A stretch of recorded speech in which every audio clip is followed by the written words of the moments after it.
આજે શાંતિપુરા ખાતે ગુજરાતના અલગ અલગ જિલ્લાઓમાંથી ખેડૂતો આવેલા છે. ટ્રેક્ટર રેલી છે અને એક મહારેલી છે.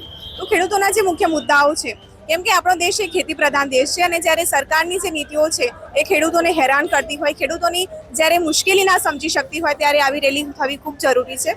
તો અત્યારે જે સરકારશ્રીએ જાહેરાત કરેલી છે કે વીજળીના થાંભલા લગાવવામાં આવશે, પરંતુ એમને ખબર નથી પડી રહી કે જે ખેડૂતો વર્ષોથી ખેતી કરી રહ્યા છે તો એમના ખેતરની પરિસ્થિતિ શું થવાની છે.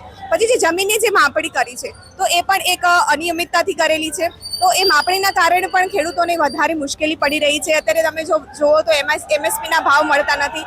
સરકાર જે મોટી મોટી જાહેરાતો કરે છે વધારે રૂપિયા ખર્ચીને, જો એટલા રૂપિયા ખેડૂતોની મુશ્કેલી સુધારવા માટે કરે તો ખેડૂતોની પરિસ્થિતિ ખૂબ સારી સુધરી શકે છે. અને જે જમીનો બારોબાર કંપનીને આપી દેવામાં આવે છે, કે અત્યારે જો જોવા જઈએ તો મોટા ભાગના ગામમાં જો પરિસ્થિતિ છે, સાબરકાંઠા જિલ્લાનું જે નાદરી પેથાપુર ગામ છે ત્યાં પણ એ જ પરિસ્થિતિ છે કે ગામના લોકોને, ગામના ખેડૂતોને જ ખબર નથી કે અમારી જમીન ક્યાં જઈ રહી છે. ત્યાં એક બંધ જગ્યા કરી દેવામાં આવી છે અને ત્યાંના જો ખેડૂતો ત્યાં વિરોધ કરવા માટે જાય છે તો તેમને પોલીસ દ્વારા પકડી લેવામાં આવે છે, એમને એરેસ્ટ કરી લેવામાં આવે છે. તો અત્યારે આ જે મુખ્ય માંગણીઓ છે અને મુખ્ય મુદ્દાઓ છે તો સરકારે ધ્યાન આપવું ખૂબ જરૂરી છે. કેમ કે જો દેશમાં જગતનો તાજ છે ખેડૂતે, આપણે જે મોબાઈલ વાપરીએ છીએ, મોબાઈલ વગર આપણે રહી શકીએ છીએ, પરંતુ ખાધા પીધા વિના આપણે નથી રહી શકવાના. તો જે ખેડૂત જે અનાજનું ઉત્પાદન કરે છે, આખા વિશ્વને જમવાનું પૂરું પાડે છે, તમે એમને આટલી મુશ્કેલીમાં ના મૂકી શકો, એમની આટલી ખરાબ પરિસ્થિતિ ના કરી શકો. એ માટે દેશના તમામ ખેડૂતો અને ગુજરાતના તમામ ખેડૂતો આજે અહીંયા આવેલા છે. અને અમારા જે મુદ્દાઓ છે, મુદ્દાઓ જો સરકાર નહીં સંતોષે તો આવનારા દિવસમાં અમે